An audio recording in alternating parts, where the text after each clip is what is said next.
Srimad Bhagavatam, 2nd Canto, Chapter 6, Purusha Sukta confirmed, text 33.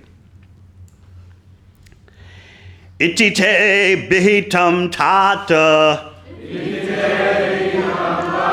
yatedam anuprichtasi nanyad bhagavata kinchid bhavyam sad asadatmakam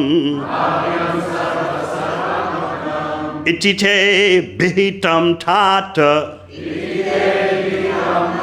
yatedam anuprichtasi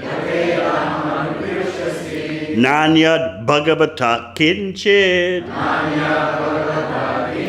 bhavyam sadasaratmakam iti te bihitam tata yatedam anuprichtasi nanyad bhagavata kinchid bhavyam sadasaratmakam. Translation.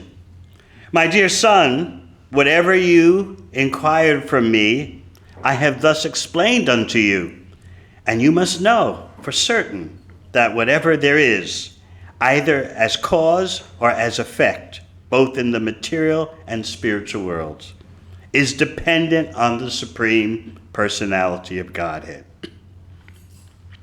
Purport.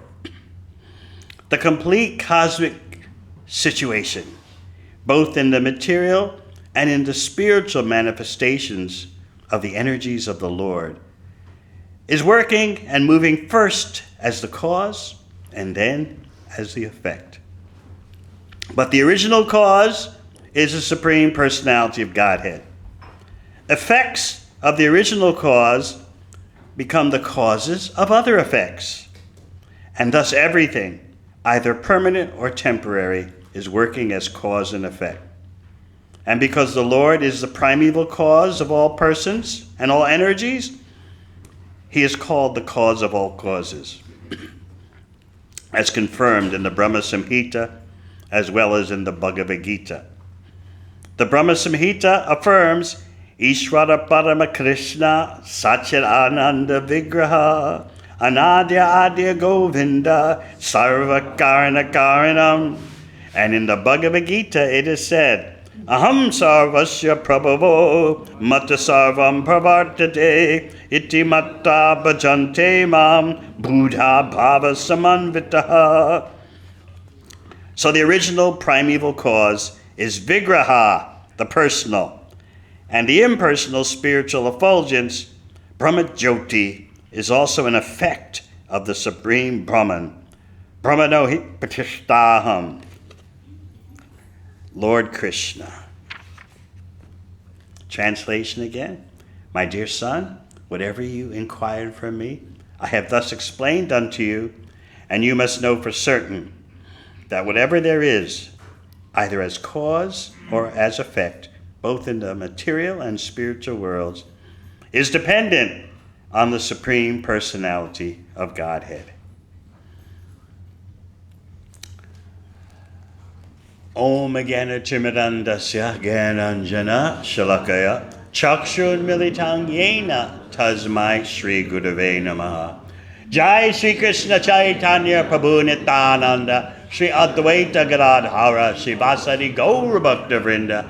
Hare Krishna, Krishna Krishna, Hare Hare, Hare Rama, Rama Rama, Hare Hare.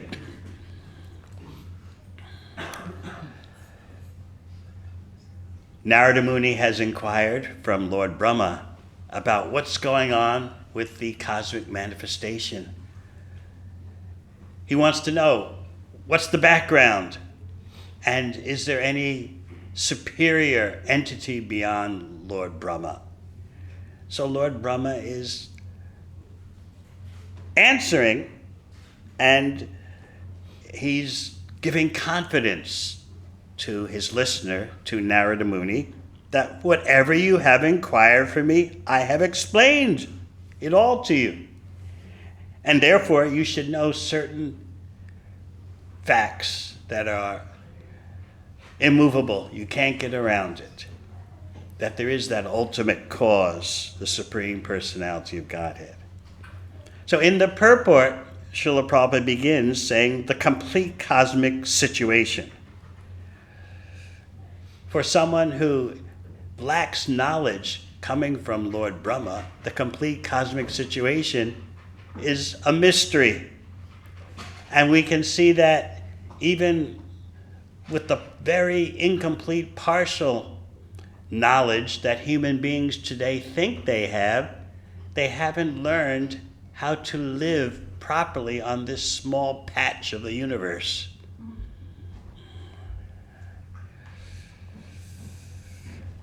This chapter, Purusha Sukta confirmed, is relating everything that you see in material existence to the ultimate source. Lord Brahma is painting an authorized picture for Narada Muni so that the less intelligent person can understand how all aspects of existence, both material and spiritual, emanate from the Supreme Personality of Godhead. We're talking here about a different kind of vision which leads to a different kind of civilization. First of all, relating everything that you see, everything that you experience to the Supreme Personality of Godhead is a great step forward. But then there must be some gratitude. Otherwise, you risk becoming an impersonalist who would say that, yes, everything is the divine, everything is spiritual, but they don't express any gratitude, what to speak of devotional service to the Supreme Personality of Godhead. We give them credit for understanding, either through metaphysics or through ecological studies, that everything is connected, everything is part and interrelated as part, but they don't know what is the complete whole beyond even a partial understanding of the cosmic manifestation. Even with that very incomplete understanding, still there's not even the slightest gratitude. What to speak of devotional service? So this is the problem with ecological consciousness. Certainly, it has a temporary and immediate effect, which is necessary. But you see that human beings can't even get it together on the temporary immediate platform. Whether they have meetings in Rio de Janeiro or Glasgow or Paris or Copenhagen or wherever the next meeting is, because they can't control their mind and senses, there's not even agreement, what to speak of a united effort to actualize the agreement. At some point, human beings need to understand that because they are bereft of a connection with the ultimate source, Swayam Bhagavan, all their efforts are useless. But that, it seems, to understand that takes such a big leap of faith. It seems to be asking too much in this day and age. You can just imagine someone saying to you when you present that we need to revive our dormant connection. They say, well, are you talking about the blue boy? Is that the solution to all the problems? Because they're not ready to hear that in depth. Therefore, Lord Brahma is explaining to Narada that at least you can appreciate the universal form as the body of the Supreme and show some gratitude, you idiots. But even showing gratitude is considered antiquated. I remember in Sunday school they taught us a song which definitely expresses some gratitude. Who made the mountains? Who made the seas? Somebody bigger than you or me. That's nice sentiment. But even that kind of sentiment is considered to be not very intellectual. I remember as a 14-year-old being sent to boarding school in the mountains of New Hampshire in the USA. The elitist boarding schools trying to imitate the British. And so I remember riding my bicycle in the mountains in the autumn. The leaves were turning. And I was thinking, this is so beautiful. Obviously there's God. But then just 2 years later, because it was a school related to the Episcopal Church, the American version of the Anglican Church, sooner or later a priest showed up to lecture the students. And he was explaining in his lecture as we sat in chapel. We had to go to chapel for 15 minutes twice a week. We hated it. He said, look at the mountains, look at the seas, look at the sky. Surely there's God. And I remember turning to my friends and saying, oh, how unscientific.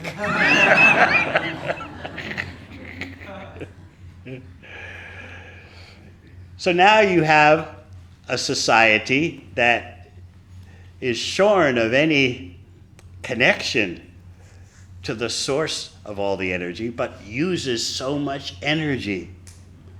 It's all about energy. This kind of energy, that kind of energy, how to exploit it, how to get more. And to get more, you have to deprive others of it. And so therefore there's envy and conflict in the world because no one can get enough material resources. And everyone is uptight that our supply of resources will be cut off, whether it's gas or oil or titanium or cobalt or lithium or whatever. There are always limited supplies, so who's going to be the top dog? Who's going to wind up with the lion's share of all the resources? What is the engine of disaster behind all this unnecessary conflict, unnecessary turmoil? It is the notion that without constant economic growth, human society is not a human society. The standard of living must constantly go up, and that takes more and more resources. And without economic growth, the people will become violent. So it's a social necessity besides an economic necessity. It's a social necessity to have constant economic growth. What happens if that disappears? The people will become restless, the people will become agitated, and then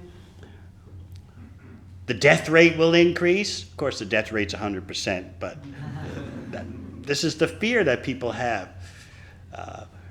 Without constant economic growth, we'll be deprived of all the basic necessities. I remember Srila Prabhupada saying a very insightful statement that struck me very deeply. He said, economic development is lust on an organized scale. The personal lust becomes organized on a societal level, and therefore it's the same old thing, but just on a wider scale.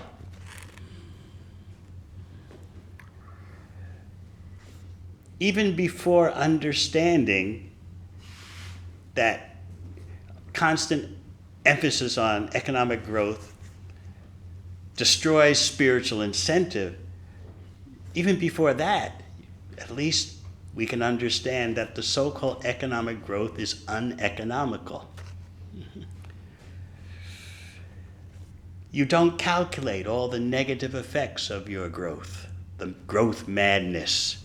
You don't calculate the air pollution, the pandemics, the effect on people's health, the environmental destruction. That's not on the balance sheet. So actually, even from the material point of view, you're not successful. What to speak of the spiritual point of view? Therefore, as I often explain, these days, to call someone a materialist is a great compliment. By your calling them a materialist, you're implying that they have some expertise in living material life. But just look at this madness of economic growth. When you add up all the economic negatives, the bad consequences, the so-called economic growth becomes completely uneconomical. And we're not even talking about the spiritual side. There's this deep fear. The last thing we want is economic stagnation. Oh my God, how can we be human beings? So some persons say, okay, let's de-emphasize economic growth and increase the quality of life. Because people may wonder, if you stop growing economically, then what do you do? So others say, emphasize the quality of living, health care and leisure time, and still they've missed the point that the real quality of life is spiritual development. And therefore, Brahma is speaking to Narada Muni a picture, an authorized picture of how everything is related to the Supreme Personality of Godhead, and we should live our life in that way. Maybe you remember the first time you read this chapter. I received it in 1972. At that time, the BBT hadn't published the second canto or the first canto, but there were some chapters published as publications on their own. So I remember. I wasn't chanting Hare Krishna. I wasn't following a bhakti lifestyle, but I was reading the books, and Purusha Sukta confirm. Oh, this is really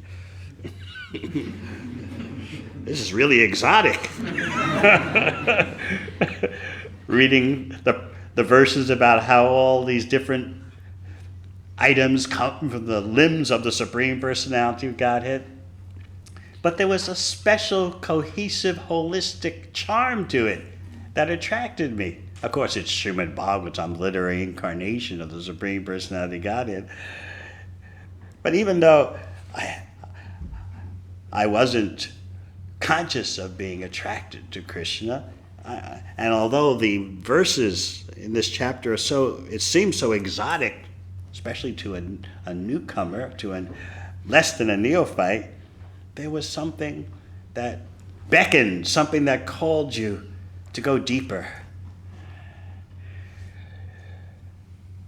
Our efforts to convince people that everything is related to Krishna do have that charm, that transcendental charm. And yes, we use logic, we use reason, but also let us not forget that speaking about Krishna, relating everything to Krishna, has an undeniable charm that can't be calculated from the material point of view. So therefore, when we talk about the quality of life, we're really talking about the Krishna conscious quality of life. Certainly, if your governments would pay more attention to the quality of material living, that would help. But they like to spend lots of money on nuclear weapons. Just like your country here in the UK has announced that they're going to significantly up their investment in nuclear weaponry.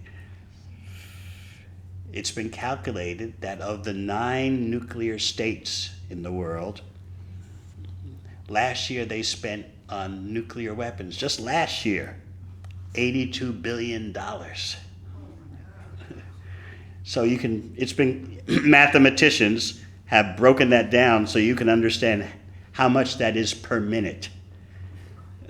So that's $150,000 per minute being spent on nuclear weapons.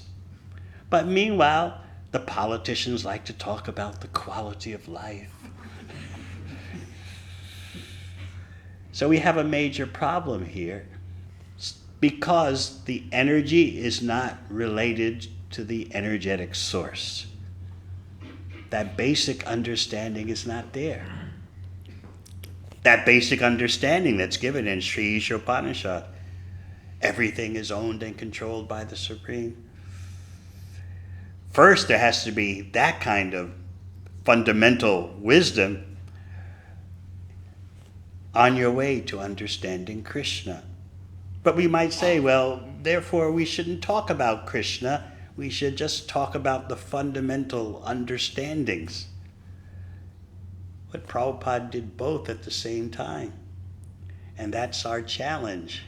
And it's a great art, it's a great science. How to deal with the fundamentals while at the same time retaining the Krishna charm. Because ultimately everything is personal.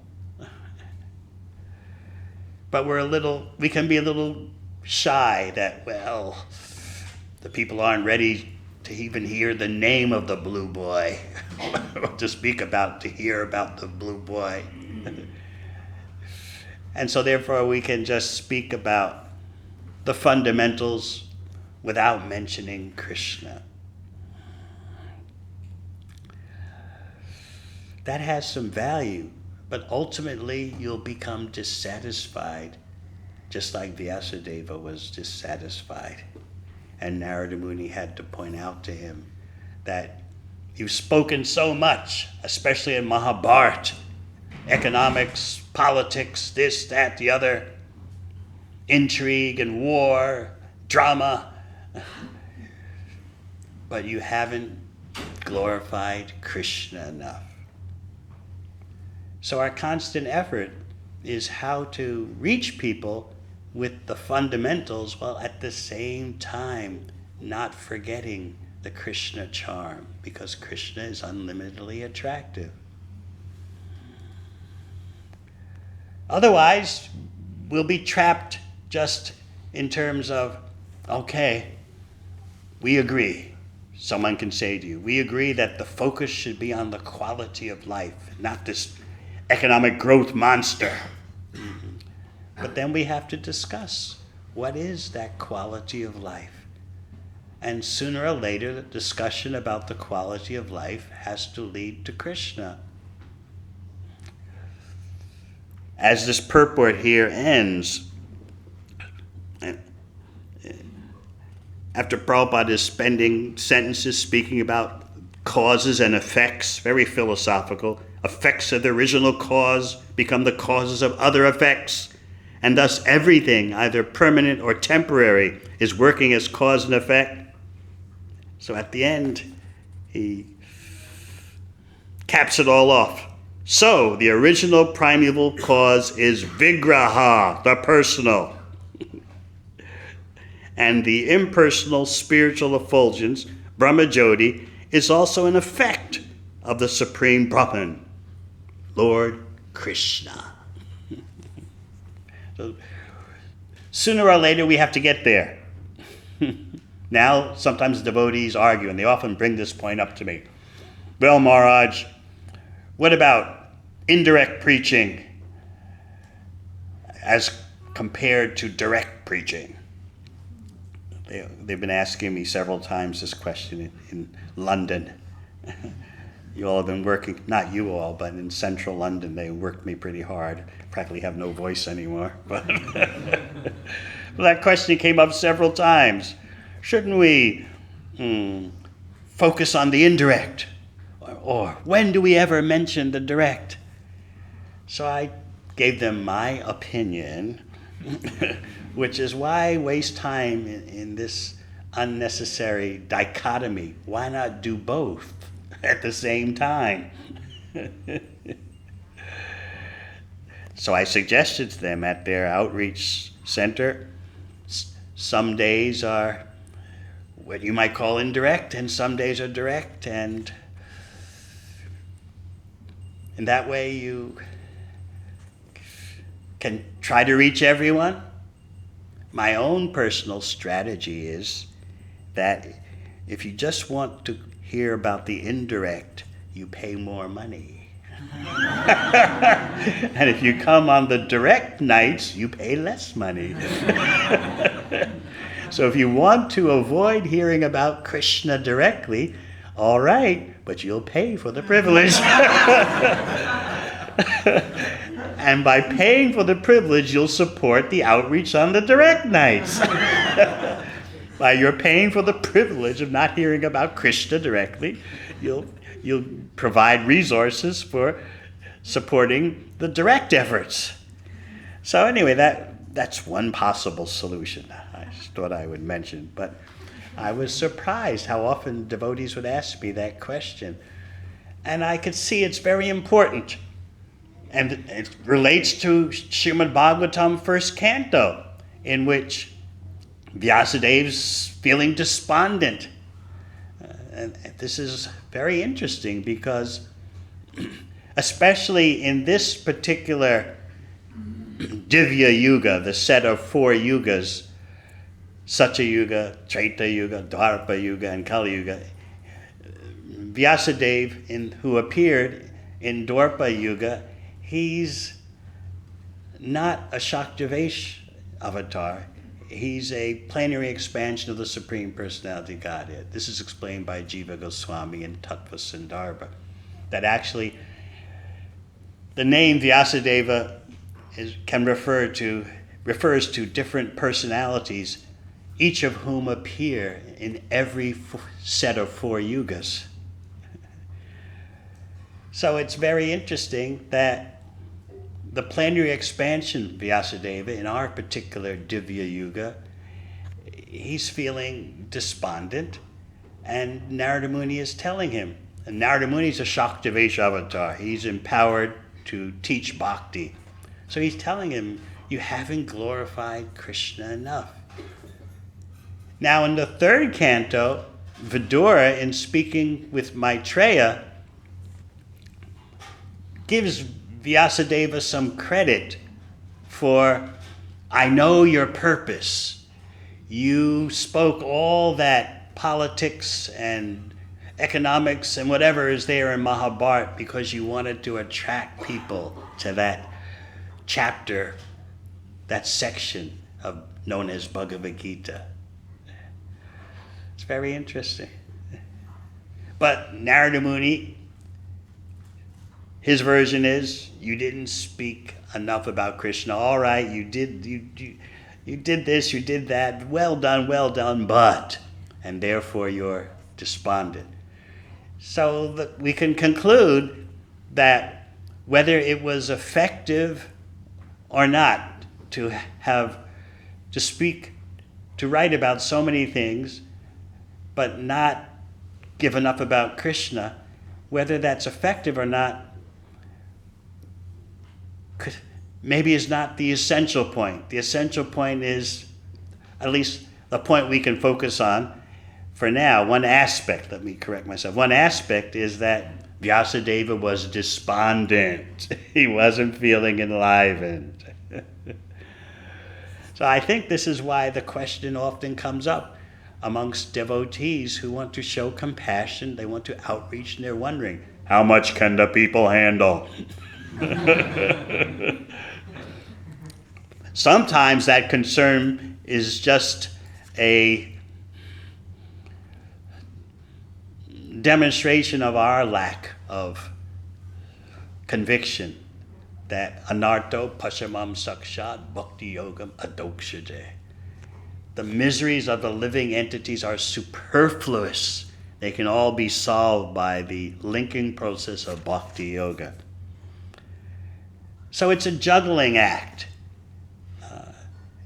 how to give people the fundamentals so that they can immediately relate to that while not forgetting that there's that inconceivable charm about mentioning Krishna this way or that way.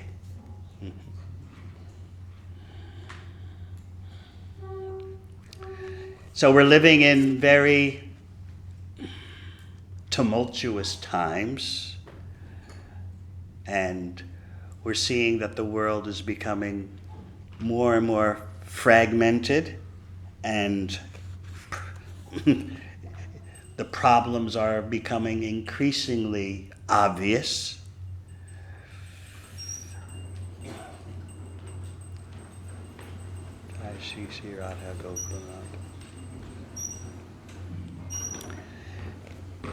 We're starting to see major parts, even of the ISKCON world, being sealed off due to geopolitics. Devotees in China, there's so many devotees in China, but they're right now under severe restriction.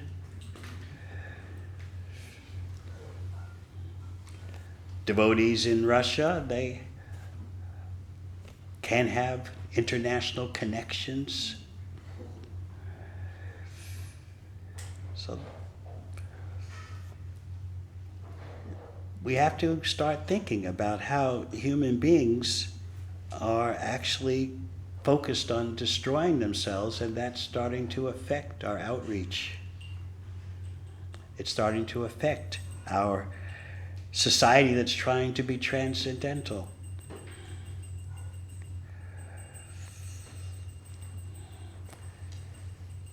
People are starting to wonder, is there anything different? Is there anything better? Or are we just stuck with the same old understandings? I was explaining at various events in Europe, in Hungary and Wales, and also London, a very respectable survey, very authorized survey that was done in 10 nations of the world, including the USA, Canada, and the UK, about generation, you say Z or Z here? Generation Z. That means between the ages of 18 and 30, approximately. Anyone here in that age group? Okay. Of course, you are here in Bhaktivedanta Manor in the rarefied atmosphere created by the bhakti-yoga practice. But you should know that your generation was asked the question, how do you feel about the current state of human affairs? 50% of them in these countries like UK, USA, Canada, 50% said humanity is doomed. 50%. It sounds so exotic, doesn't it, to us old folks? I mean, 50% of young people think humanity is doomed? What's going on? What kind of world is this? And indeed, we have to wonder, what kind of world is this?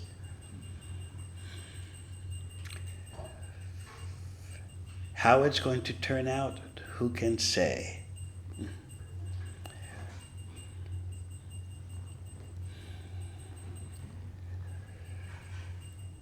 You'll be surprised how many persons think that we need nuclear weapons, that they safeguard our freedoms,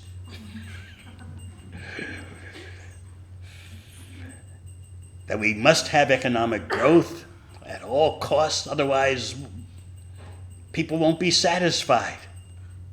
But how can material acquisitions satisfy anyone?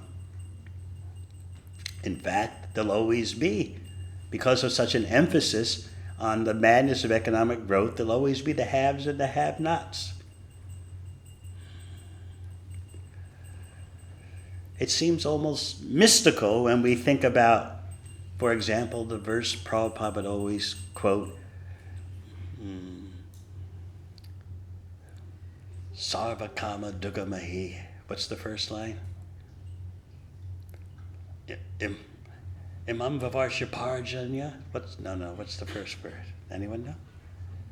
No one knows that verse. Sarva Kama Dugamahi. During the reign of Maharaj Yudhisthira, the cloud. Kamam Vavarsha Parjanya. Sarva Kama Dugamahi. Thank you. Used to be such a famous verse back in the early days. Now no one knows. During the reign of Maharaj Yudhisthira, because Maharaj Yudhisthira was such an extraordinary spiritual executive, there were no shortages of material necessities, and in fact, the material resources were overflowing. So let's examine that situation on two levels. Kamam Vavarsha Parjanya Sarva Kama Dugamahi. Some people with a little bit of brains are understanding these days that you can't have unlimited economic growth on a planet with limited resources. Something's got to give. It's not rocket science. So their solution is to stop this conception that is so, you'd be shocked to know how this conception is so prevalent. We must have economic growth. Oh my God, how's the economy doing? Is the economy expanding? Oh no, stagnation. Oh no. Some persons do understand it can't go on like this because you're living with limitations. The Earth's resources are limited. Therefore, you have to get human beings to expand in a different way. Not economically, but maybe we should, as I said before, we should make better health care, better facilities for leisure time, and in that way, literally take the heat off the Earth planet. But actually, Bhagavatam is presenting something else. It's saying that the Earth can supply population far beyond what's present now if people would change their attitude. And therefore, the historical example of Yudhisthira Maharaj and Pritchard Maharaj is given, that during their time, the Earth was not only supplying necessities for everyone, but the Earth was overflowing due to the attitude, the consciousness of the people, which was shaped by the attitude of Pritchard Maharaj and Yudhisthira. So it's a different, we start off the same as everyone else. Yes, you can't have unlimited material desires on a planet with limited resources. Something's got to give. You're on a burnout path. But then we diverge because we know that, for example, in that verse, Kamam Vavarsha Parjanya Sarva Kama Dugamahi, it refers to the cows because the cows had a cheerful attitude. Their milk overflowed the earth. So that sounds kind of quaint, even to environmentalists. The cows have a cheery attitude, eh? And that leads to more resources? I don't recommend you write your PhD dissertation based on that because they won't like it. Maybe you could actually make it through logic and reason, present that conclusion that the attitude of the cows, the attitude of the people determines material nature increasing the supply of resources or restricting the supply of resources. So that is a very radical concept, but actually the Bhagavatam makes it work and gives you the system of lifestyle for understanding how this is actually what works. That nature has the capacity to provide unlimited resources for an unlimited population. In other words, we're not the controllers. And therefore, Lord Brahma is going through this whole dialogue with Narada Muni, by which someone can understand we're just part of a network that's controlled by the Supreme Personality of Godhead. And because not everyone's ready to hear completely about the transcendental body of Lord Krishna, Brahma is saying, okay, visualize the universe as the form of the Lord. This is stated by Krishna in Bhagavad Gita. First, Krishna describes the Mahatmas. Mahatmanas tumam partha daivim prakritim ashritaha. Then, satatam kirtayanto mam. This is what the Mahatmas do. They're always glorifying me. But, jnana yajnana chapyanye. There are others. Yajanto mam upasate. Ekatvena patatvena. There's some who just are monists. They do understand that there's a spiritual energy. They do understand they're not the body. But they don't accept that they are subordinate to a supreme. They don't accept, as Prabhupada ended the purport here. So the original primeval cause is vigraha, the personal. Don't accept it. But they get credit for understanding you're not the body. Then class number 2, the pantheists. Whatever form you choose, that is God. Demigods, this, that, rocks, mountains, whatever. And then number 3, Vishvato Mukam, the universal form, accepting the universe as the body of the Supreme. So in some way, just understanding that the energies of nature are related to an ultimate source, that's a great step forward. But right now, humanity needs more than that. There's not much time, not much scope, and not much capacity for people just to hear the fundamentals shorn of any connection to Krishna. So we need a sense of urgency that we can't get around speaking about Krishna and Srimad Bhagavatam, although we all have our different approaches how to get to that point, but we must get to that point. That is my point. All right, any questions?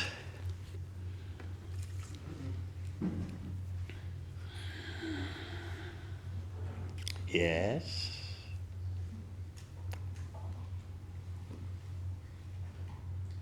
Hare Krishna Maharaj. Hare Krishna Maharaj. Thank you so much for the nice class.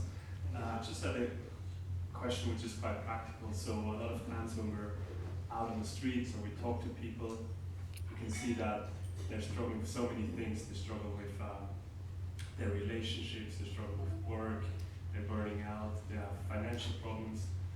And then here we come and say, okay, chant this holy name for 2 hours and all your problems are going to be solved. So I wanted to ask, how can we show them that by taking on this process, all their other needs are also being taken care of? Yes, what you're saying requires to deal with that phenomenon as you described, takes some non-mentalness of the Sankirtan devotee or the outreach devotee, because otherwise it can throw you. Like, hey, I mean, get real. I mean, the world's, about to blow itself up, we just had a heat wave, record-breaking temperatures, and here you are saying I should spend 2 hours a day chanting some mantra. I thought like that myself in the beginning. I loved to read the books, Prabhupada's books. I would read them at home 4 hours a day, 6 months straight before I ever went to a temple or a bhakti gathering. I thought the books are wonderful, but these Hare Krishnas, they seem a bit dreamy and impractical. What are they doing for the world? As if I was doing something for the world. So you don't get mental when someone says like that. Oh, God, how am I going to answer that? I think it's true what they're saying. I didn't mean that.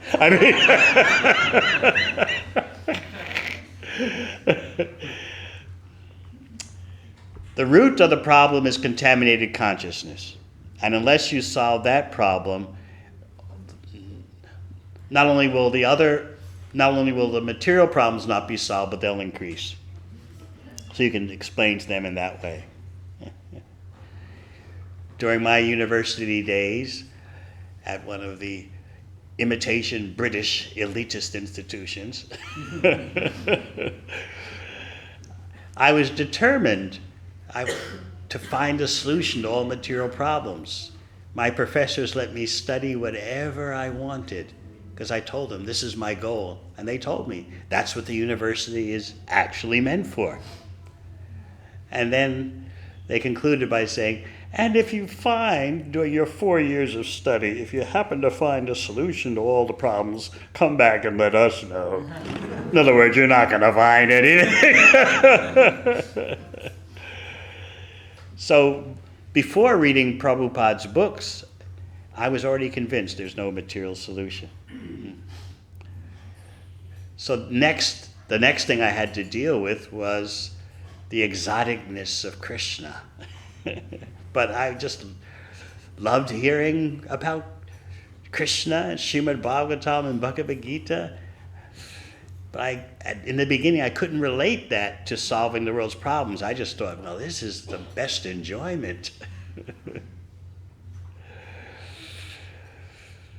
So if you're convinced, if you don't get mental about it, if you're convinced that, yes, this is the solution, the people pick up on that. And Krishna helps them in their heart. Krishna as a super soul in your heart sees this devotee is convinced. And then Krishna as a super soul in the heart of the person that you're talking to says, listen to what he's saying. Those are the inner dynamics of outreach, Sankirtan, book distribution, what have you. It's actually teamwork between you and the super soul. So you're not alone. You've got ample help. Yes. Thank you so much, Maharaj, for your lovely class. Sorry, I missed all the classes in Hungary and in London. You're lucky. My question is a little bit not really connected with the class, but I hope you will reply. Thanks for warning me. Okay, how you can, sorry, I'm dyslexic, so how you can always have to have constant effort in your determination and to be able to continue with your Krishna's, for seva for Krishna in your limit of your energy that is affected by disability. Well, you must be asking me that question because you know I'm exhausted from, I've reached the limit of my physical capacity.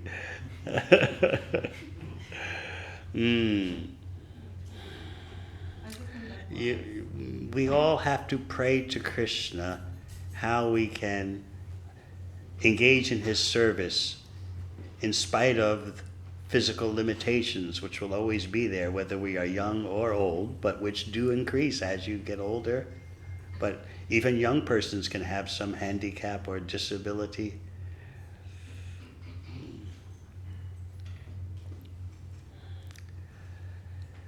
There's always some barrier in this world, whether this or that. But we're striving to understand how bhakti is transcendental to all material limitations. That takes some effort. We have to push ourselves to get that understanding. Otherwise, yes, we can easily become discouraged. When I hear about devotees in various countries of the world undergoing restrictions or undergoing violence, and it makes you question, Krishna, don't you care? His Holiness Niranjan Maharaj has just prepared a book called Krishna Protects His Devotees. It's particularly about the military conflict in Ukraine, and there you have testimonies of devotees coping with extraordinary circumstances, or you might say ordinary circumstances in this world. War is always going on in this world. So how can they serve Krishna? And then I'm hearing about devotees in China who the government has suddenly increased its restrictions on them. They have to hide their japa beads, hide their books, hide their deities. Police are showing up at their homes and with a list of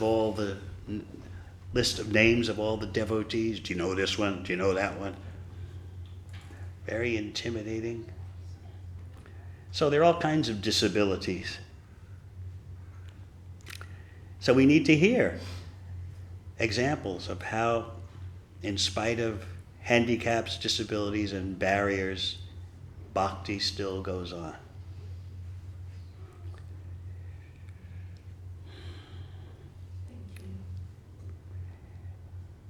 Anything else?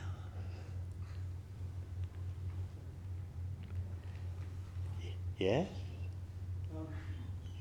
Yeah, could you give me an example of like indirect preaching as opposed to direct preaching? Not quite sure what you mean in that context. Well, we should offer yoga. Of course, you can offer yoga in such a way that you refer to Bhagavad Gita, but some say just offer the yoga class, get the people to come, or Ayurveda, or mindfulness,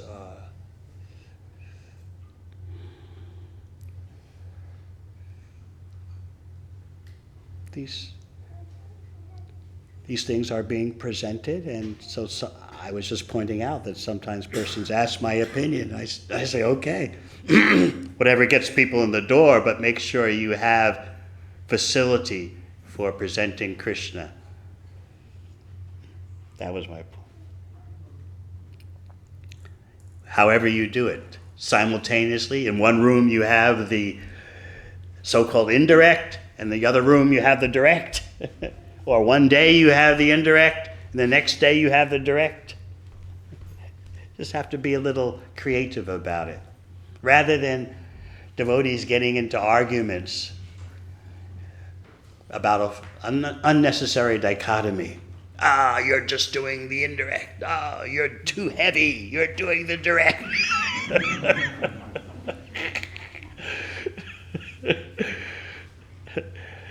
Do it all for fun and profit.